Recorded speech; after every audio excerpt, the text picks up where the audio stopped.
Assalamualaikum warahmatullahi wabarakatuh. Nama saya Samuel Chen Santoso. Saya dari kelas Akunting B, dan pada hari ini saya akan menjelaskan salah satu materi dari matematika ekonomi, yaitu saham. Ada banyak pihak yang terlibat dalam bermain di pasar saham. Secara umum, ada 3 pihak utama, yaitu investor. Yang kedua adalah government atau pemerintah, dan yang ketiga adalah spekulan. Ketika pihak yang terlibat ini sama-sama memiliki tujuan dan kepentingannya masing-masing, seperti pemerintah mencoba mengatur dan membuat arah pasar saham sesuai dengan kondisi dan target yang diinginkan dalam rencana pembangunan secara jangka pendek dan panjang. Untuk lebih jelasnya, marilah kita melihat beberapa hal yang perlu diketahui dan dipelajari tentang saham. Pertama, sebelum kita masuk ke dalam hal-hal yang lebih dalam, kita harus mengerti apa dulu itu saham. 1. Pengertian saham. Saham adalah tanda bukti penyertaan pemilikan modal dana pada suatu perusahaan. Kertas yang tercantum dengan jelas nilai nominalnya, nama perusahaan, dan diikuti dengan hak dan kewajiban yang dijelaskan kepada setiap pemegangnya. Persediaan yang siap untuk dijual. Setelah itu kita lanjut ke pengertian common stock dan preferred.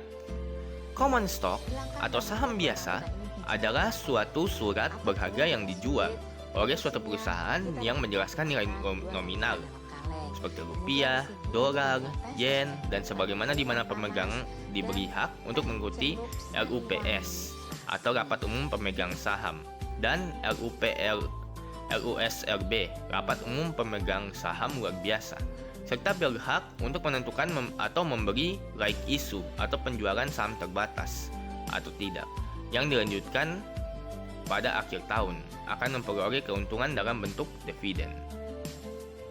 Berikut jenis-jenis saham biasa. A. Blue chip stock atau saham unggulan adalah saham dari perusahaan yang dikenal secara nasional dan memiliki sejarah laba, pertumbuhan, dan manajemen yang berkualitas. B.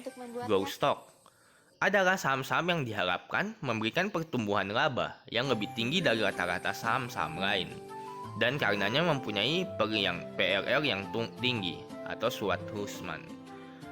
Defensive stock atau saham-saham defensif adalah saham yang cenderung lebih stabil dalam masa resesi dan perekonomiannya yang tidak menentu berkaitan dengan dividen, pendapatan, dan kinerja pasar. Cyclical stock adalah sekuritas yang cenderung naik nilainya secara cepat saat ekonomi semarak dan jatuh juga secara cepat saat ekonomi lesu.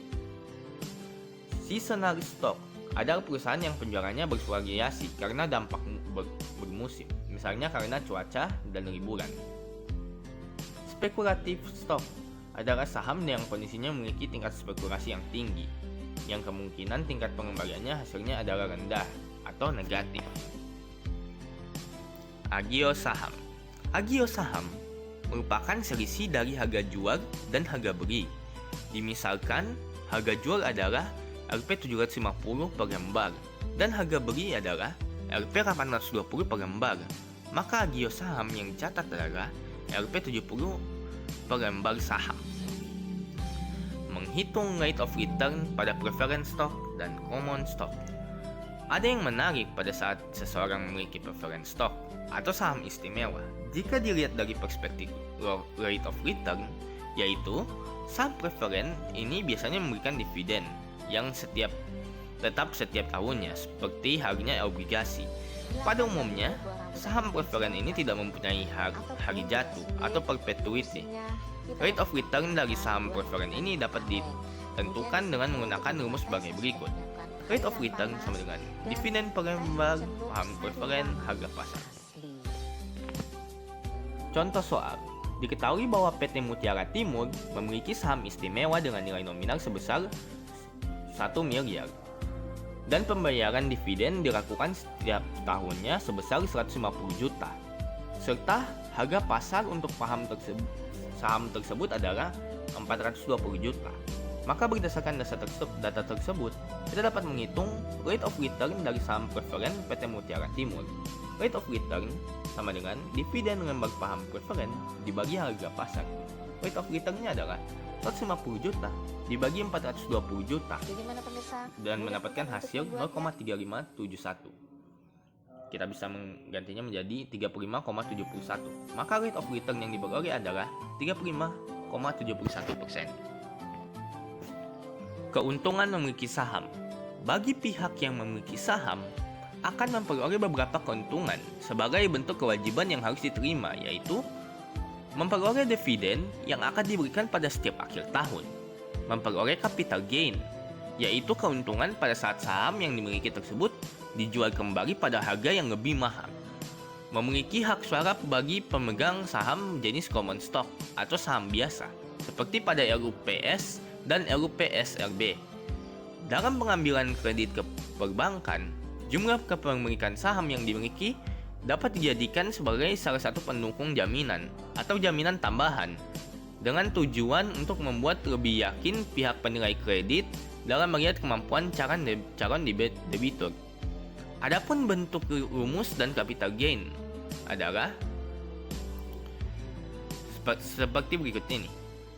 Berikut beberapa keterangannya adalah capital gain atau CG, PIT, harga saham akhir periode. PIT 1, harga saham akhir periode sebelumnya.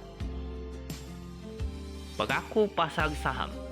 Adapun para pelaku di pasar saham di samping perusahaan yang bersangkutan juga turut melibatkan pihak lainnya, yaitu emiten, yaitu perusahaan yang terlibat dalam menjual sahamnya di pasar modal.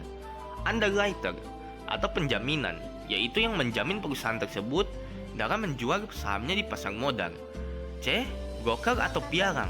Adapun pengertian broker, RJ Shock menjelaskan broker adalah perantara antara pembeli dengan penjual sekuritas. Materi ke-8. Menghitung keuntungan yang diharapkan dari saham. Adapun rumus untuk menghitung keuntungan yang diharapkan dari saham adalah berikut keterangannya. Yang sama dengan keuntungan yang diharapkan dari saham. D1 adalah dividen tahun 1. PO adalah harga beli dan P1 adalah harga jual. Kita masuk ke contoh soal. Manajer keuangan PT Bara Putra Dewa melakukan analisis keuangan pada perusahaannya bahwa dividen tahun 1 yang diperoleh sebesar Rp5.000. Adapun harga beli dan harga jual masing-masing adalah sebesar 250 dan 270. Maka kita dapat menghitung keuntungan yang diharapkan dari saham tersebut dengan cara kerja seperti berikut. Sehingga kita memperoleh hasil untuk keuntungan yang diharapkan dari saham tersebut adalah Rp20,08. Selanjutnya adalah menghitung nilai buku per lembar saham. Adapun rumus untuk menghitung nilai buku per lembar saham adalah seperti berikut ini. Keterangannya adalah NBP sama dengan nilai buku per lembar. TE sama dengan total ekualitas dan JSB adalah jumlah saham yang beredar. Contoh soal yang kedua adalah Multi Abadi adalah Rp 4 juta dan jumlah saham yang beredar sebanyak 15 lot. Maka nilai buku per lembarnya adalah sebagai berikut ini. Nilai buku per lembarnya adalah Rp 533,33. Catatan, satu lot adalah 500 lembar saham. Selanjutnya adalah menghitung pembayaran dividen yang tidak teratur. Dalam kondisi tertentu, perusahaan kadangkala melakukan pembayaran dividen yang teratur setiap waktunya. Dan itu bukan disengaja, namun tentunya didasarkan dengan berbagai alasan. Adapun rumus menghitung pembayaran dividen yang tidak teratur adalah sebagai berikut ini. Keterangan dari rumus yang sebelumnya adalah PO adalah nilai instruksi saham, D adalah dividen, dan K adalah tingkat diskonto. Kita lanjut ke contoh soal. Sebuah perusahaan membayar dividen selama 8 periode sebagai berikut. Dan misalkan tingkat diskontonya adalah konstan, yaitu 5% setiap periodenya. Maka kita dapat menghitung nilai intrinsik saham tersebut berdasarkan rumus di atas. Belum musimnya kita dapat mempergunakan maka nilai instruksi saham per lembarnya adalah Rp 176,86.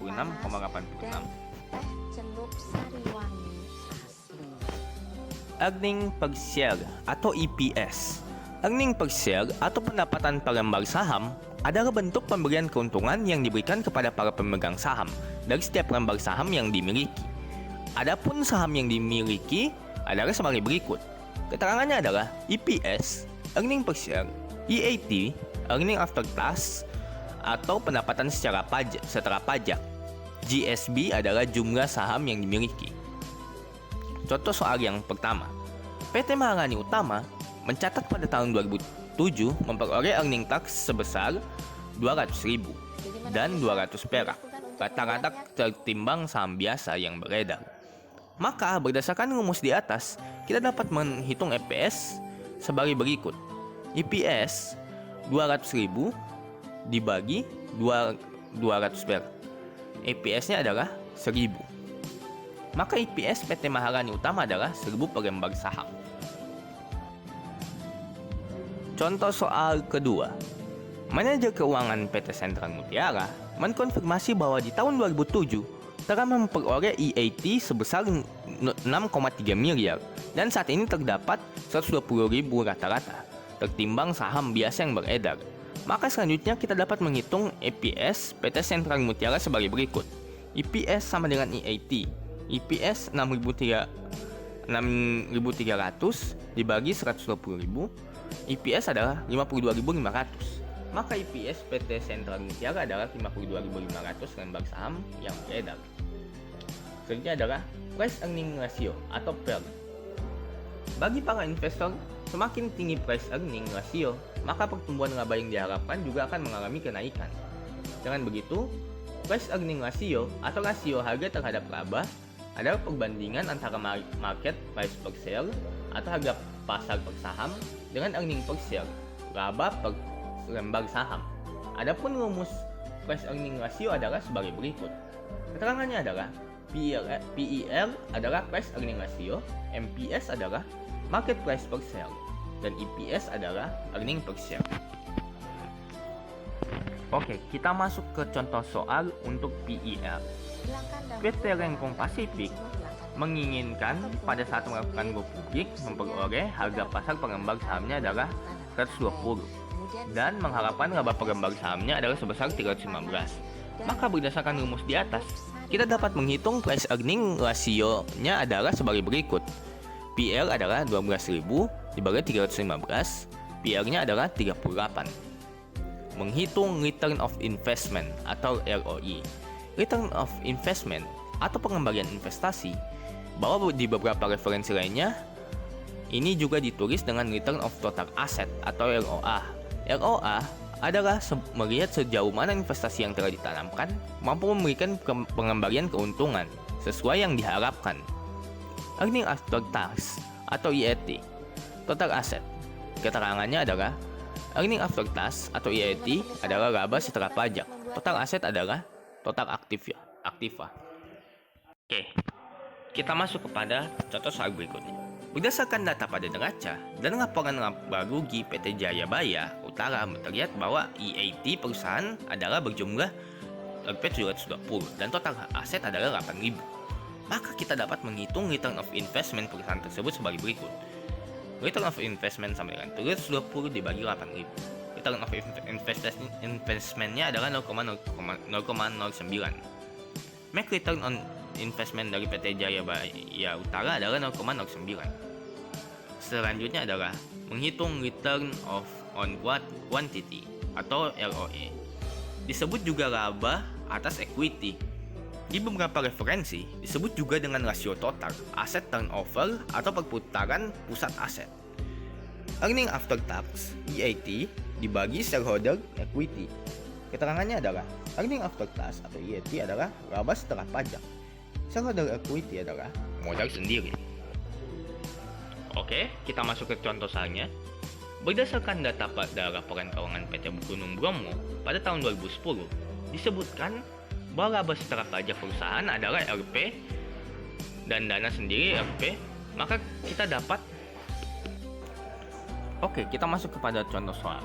Berdasarkan data pada laporan keuangan PT Bromo pada tahun 2010, disebutkan bahwa laba setelah pajak perusahaan adalah 1.265 dan dana sendiri adalah 3803. Maka kita dapat menghitung return of quantity dari PT Gunung Bromo tersebut sebagai berikut. Return of equity adalah 1.265 dibagi 3.803. Return of equity-nya adalah 0,33. Selanjutnya adalah Zero Growth Model dan Signaling Theory. Zero Growth Model atau yang lebih banyak investor menyebutnya model tidak bertumbuh. Rumus Zero Growth Model ini adalah bagian penyempurnaan dari rumus di atas, yaitu sebagai berikut ini. Keterangannya adalah PO sama dengan nilai dari saham biasa. D1 adalah revenue dividen dalam 1 tahun. R adalah rate of return yang diinginkan. G adalah growth yang ditaksir adalah secara konstan. Contoh soal. Manajer keuangan PT Cahaya Sakti Mandara mengumumkan penerimaan dividen tahun 2008 sebesar Rp 8 miliar. Adapun rate of return yang diinginkan adalah 20% dan pertumbuhan ditaksir adalah 19,5%. Maka kita dapat menghitung nilai dari saham biasa tersebut adalah sebagai berikut ini. Maka nilai dari saham biasa tersebut adalah Rp 1.600.000.000. Selanjutnya adalah stock split dan perhitungannya. Stock split adalah peningkatan jumlah saham beredar dalam mengurangi nilai nominal saham. Misalnya nilai nominal satu saham dibagi menjadi 2, sehingga terdapat 2 saham yang masing-masing memiliki nilai nominal setengah dan dari nominal awal. Itu adalah menurut Van Horne dan Watzlawick. Sedangkan menurut Handy M. Fakruddin, stock split atau pemecah saham adalah pemecahan nilai nominal saham menjadi nominal yang lebih kecil. Misalnya dari nominal Rp 1000 per saham menjadi 500 per saham, atau dari 500 per saham menjadi 100 per saham. Untuk memahami lebih dalam, kita harus lihat contoh di bawah ini. Sebelum ada stock split, saham biasa nominal Rp 2.500 sampai 500 lembar adalah 200.500. Agio saham atau capital surplus adalah 5.200. Laba ditahan atau retain earning adalah 8.400. Jumlah modal sendiri adalah 306.100. Sesudah ada stock split atau 2-to-1 split, saham biasa nominal 1.250 dan 10.000 lembar adalah 12.500. Agio saham atau capital surplus adalah 5.200. Laba ditanam atau retain earning adalah 18.800 dan jumlah modal sendiri adalah 36.100. Selanjutnya di sini adalah sebuah gambar harga saham yang berada di harga 1.000 per lembar, kemudian terus mengalami peningkatan hingga berada pada 3.000. Kondisi ini menyebabkan tingkat perusahaan berkeinginan atau termotivasi untuk melakukan stock split atau pemecahan saham. Berikut untuk materi kali ini mungkin sekian saja. Maaf untuk segala kekurangannya. Terima kasih sudah menonton. Waalaikumsalam warahmatullahi wabarakatuh.